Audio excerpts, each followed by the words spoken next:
These next 3 lessons were inspired by a conversation with DJ KR15PY. So is that DJ Crispy or is that DJ KRI Spy? Either way, he's my Australian brother from another mother. G'day! In part 1, we'll talk about using the CAGED sequence.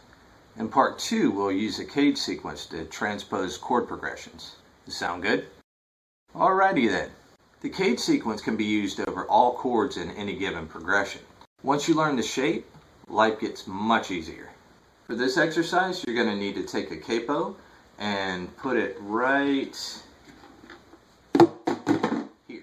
Now let's look at a 4-1-5 progression using the chords C, G, and D. Oftentimes when approaching a progression like this, a kind of strange magnetic bond phenomenon occurs, and musicians seem unable to move their hands past these frets. Now let's approach each of these chords individually using the CAGED sequence. First chord was C, so you have C shape, A shape, G shape, E shape, and D shape. It goes back and repeats.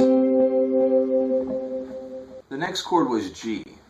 Starting off, we have G shape, E shape, D shape, then goes back to C shape, A shape, G shape, and repeats.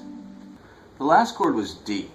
So we have D shape, C shape, A shape, G shape, E shape, and then back to D shape again. Then it goes back and repeats. So there's all these options. Now let's use the CAGED sequence and play this progression in different ways.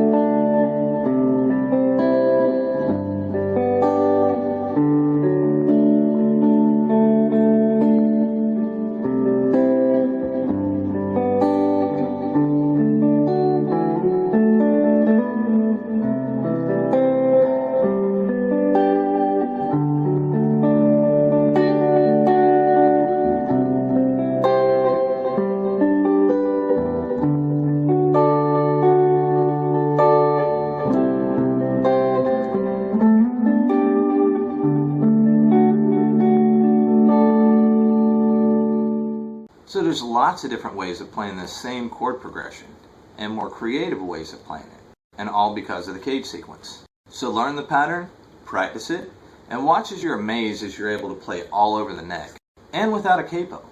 You'll thank me later. That's all I have for now.